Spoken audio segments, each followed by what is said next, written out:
Spider-Man No Way Home is coming out, and this is the preview part of my review. Now, I'm shooting this Saturday. I'm going to see the movie on Sunday. I've been spoiled for a lot of things, but I know not everything. But my purpose is to kind of like put together the narrative of what people are saying. And what people are saying is, sunshine, lollipops, rainbows, everything that could ever, like, whoa!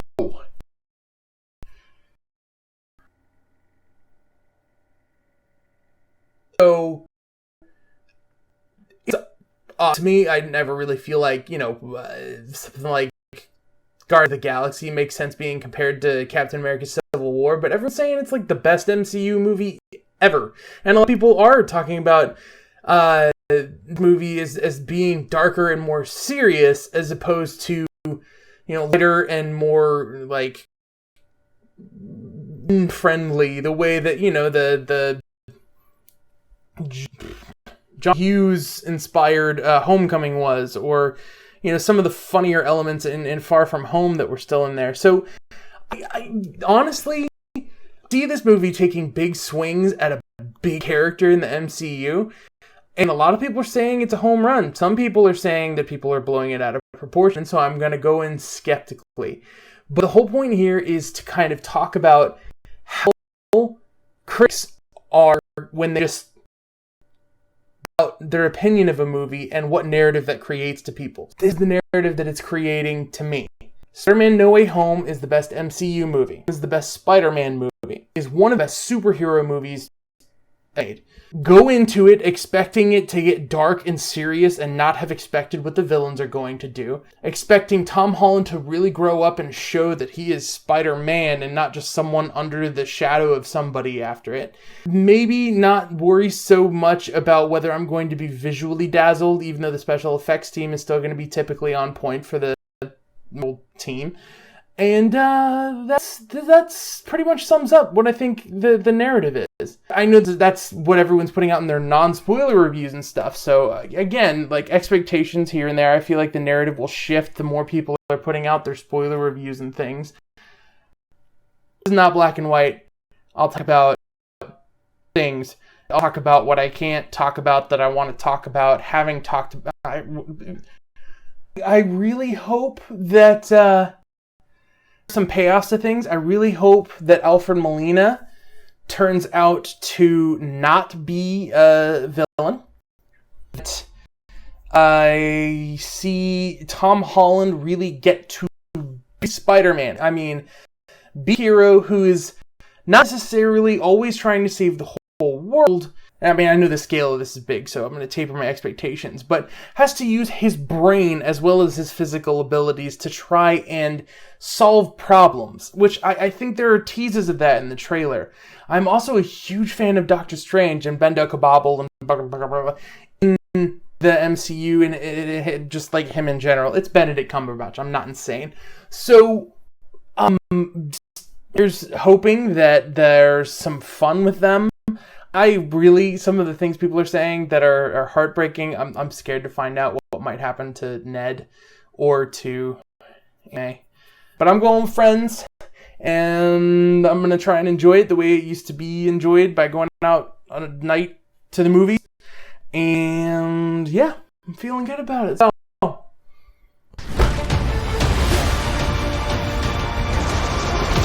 you're flying out into the darkness to fight ghosts. What do you mean? They all die fighting Spider-Man. It's their fate. I'm sorry, kid. Yeah, me too. Don't.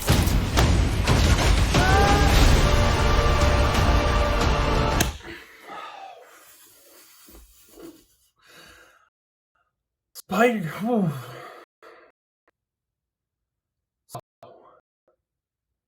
This is about Peter Parker to work out how to save the people who have been or are being hurt by him the most. He is sacrificing more than he's had to before, and he is learning to embrace the responsibility that the character would typically embrace. I loved my time in the theater watching this movie.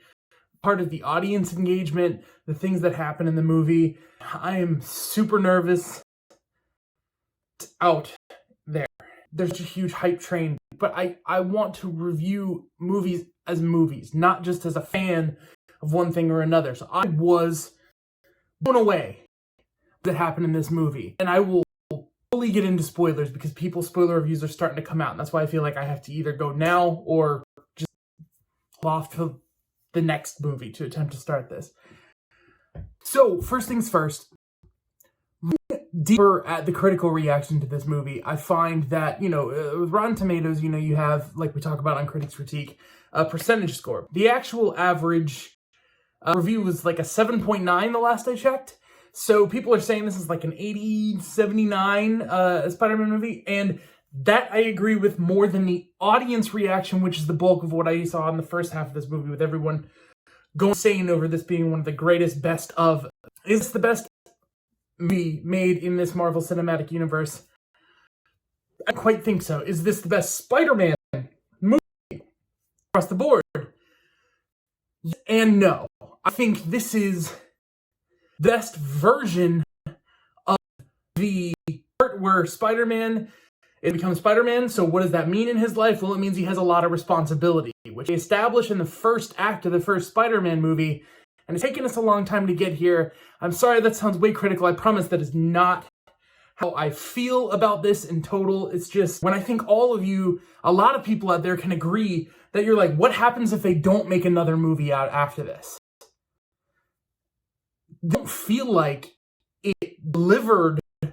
It feels like it started something. So movie standalone, not best, I can't say.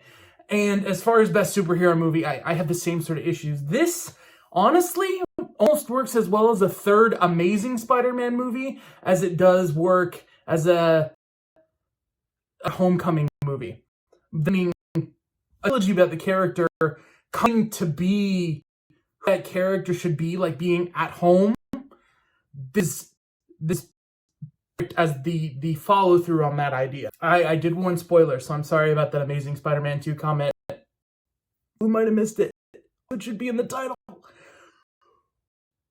second I saw him, the second that bubble opened up and he said Peter Parker, and those eyes that were teased in the first poster for the Amazing Spider-Man 2 came out of that alleyway, I had breath, and I turned around and I realized that some people didn't get it yet, because I wanted to see the audience reaction, because our audience was responsive. And bit by bit, people started to piece it together while he came up and hopped through and moved like Andrew Garfield moves. And he jumped in, and people lost it. So, okay. Superheroes are people doing the impossible. Superpowers aside, that's always been the thing about Spider-Man, is that he can take the worst and hardest things in life and keep working towards making it better without failing. This is something that is in the best Spider-Man movies. Your Spider-Man 2, your Into the Spider-Verse, and your Spider-Man Homecoming, where there's that moment where Peter has to, against all our odds, regardless of what it means for him personally, even if he's going to die, he has to stop a train from people. And against all odds, he has to decide to become Spider-Man, even at the expense of what it means to his relationship with his father and his uncle and Into the Spider-Verse. And he has to take a leap off of a building. Or, he has to keep reminding himself and embrace that he is Spider-Man and push himself out of the rubble, and that someone's not going to come save him, like in Homecoming. And I was engrossed watching this movie, for sure. That doesn't make the movie something that it isn't, is what it is. I thought this was spectacular, I really did. And I will purchase it, and will enjoy it for years, but partially on the backbone of everything that it builds off of. Everything I loved about this movie came at the expense of something. So, with House Fear, starting there. There are big things that happen in his life, and they get brushed away without consequence. And again, in this movie, his identity is revealed by Mysterio to the world, and the introduction of my favorite Marvel character with absolute best possible acting choice to it into the movie is almost all a distraction from the fact that that is brushing away the consequence of people knowing his identity. There are many ways that they could have addressed that Spider-Man wants to go to Doctor Strange, and he just recognizes it off a Halloween decoration. It couldn't be that Doctor Strange needed to intervene because of something, or I don't know, like it just sort of happens. And I feel like there could have been something in the fact that people are continually hounding him and the people in Peter Parker's life that come from his identity being known to people. You know, oh, he's in jail, he has to get out of jail, nobody can get him out, somebody deals with Doctor Strange. I don't know what it is. Honestly, I couldn't write better than these writers. These writers did such a good job of layering in reasoning behind all the things that are happening in the movie that it feels pointless to nitpick why things didn't work. But it doesn't mean that it's not like Doctor Strange is then out of the movie because they need him out of the movie so certain things can happen a certain way until he comes back in a moment where he can make the ending happen. So Tom Holland learns what Spider-Man the character learned in 2002. With great power comes great responsibility. And then when he's hurt the most, right when he learns that lesson, comfort comes to him in a way that is beyond the imagination of, I believe, Tom Holland, fans, and everybody else. And that is Andrew Garfield and Tobey Maguire, of course, this universe. And all three Spider-Men having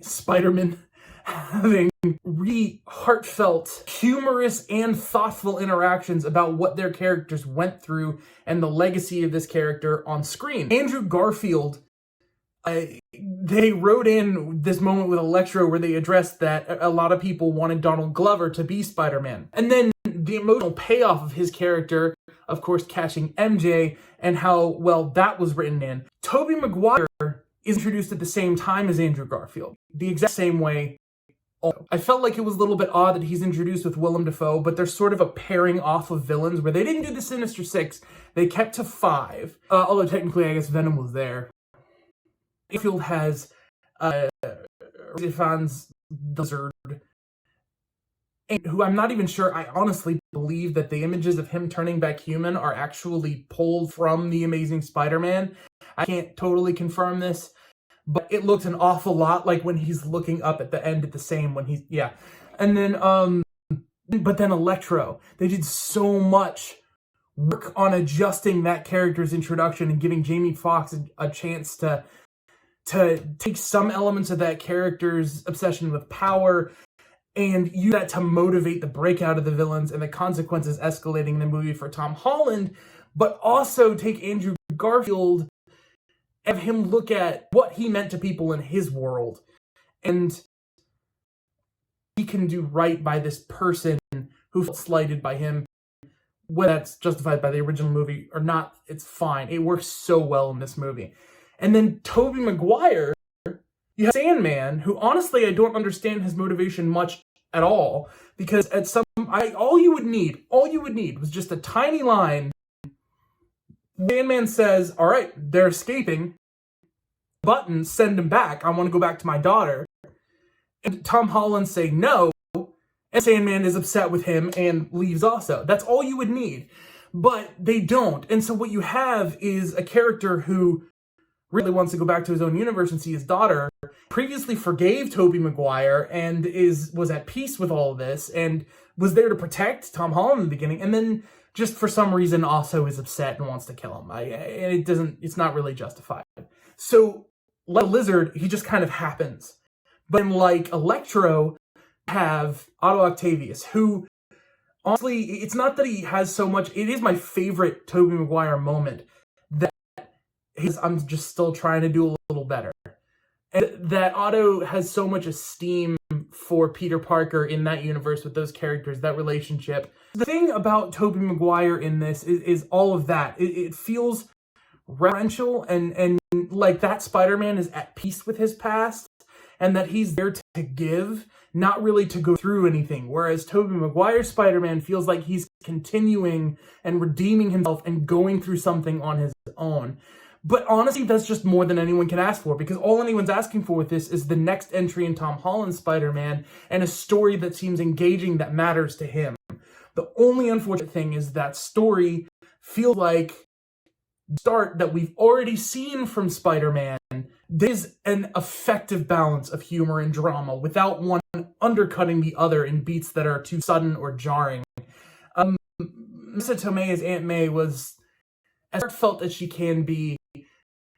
The only thing I think shame is we've had so much time with her being there, and yet she's not in Peter's life. And then when he's gonna go off and they pointed at the beginning of this movie, he's going off to do these dangerous things, and you're just feel supportive. I love that concept for the character, but the way they've seen it is in her being off screen.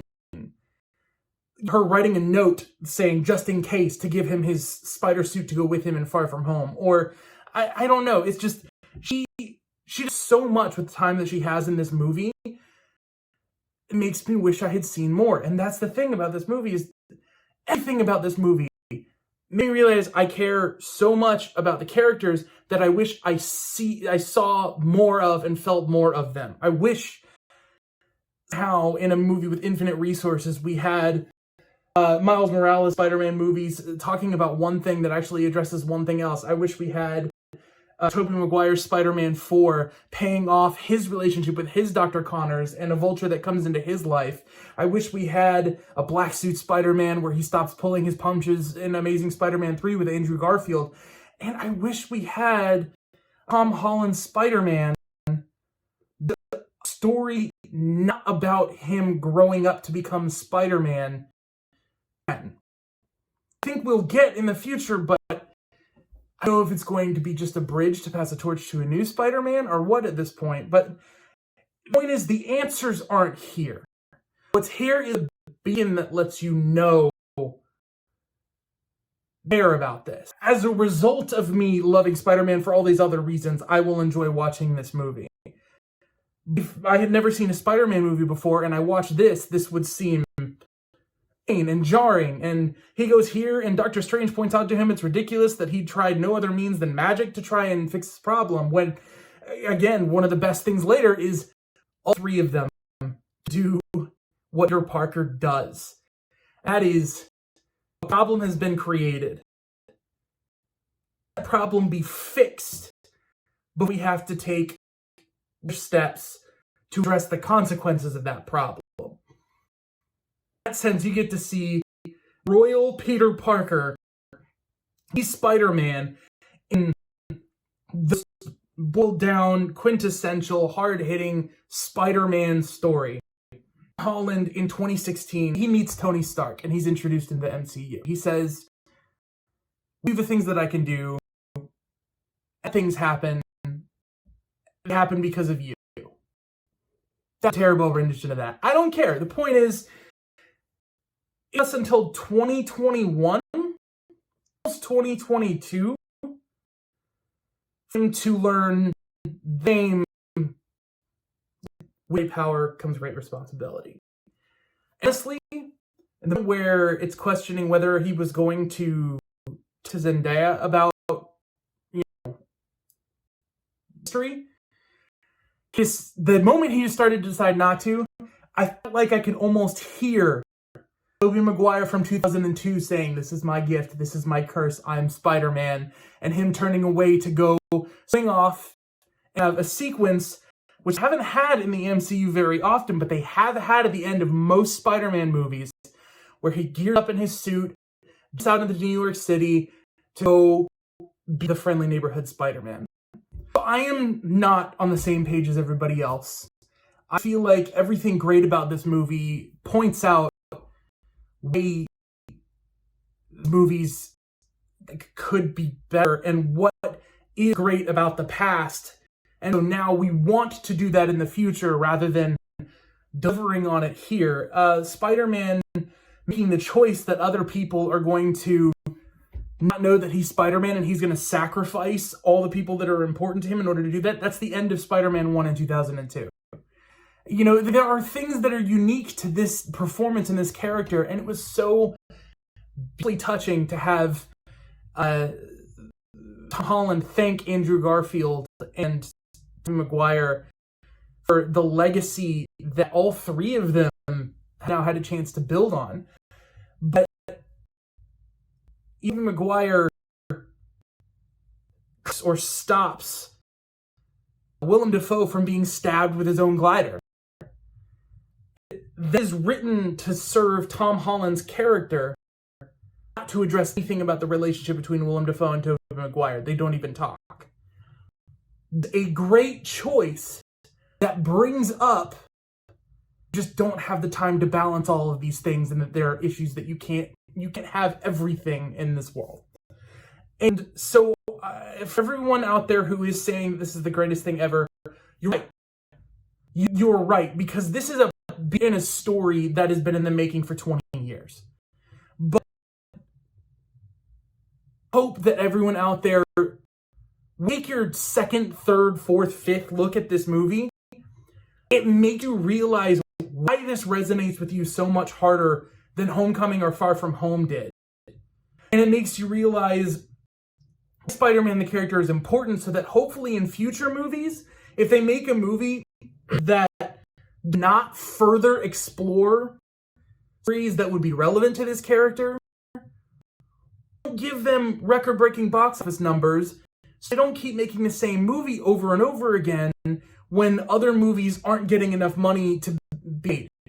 This is High Contrast Reviews. This is all my fault. I can't save everyone.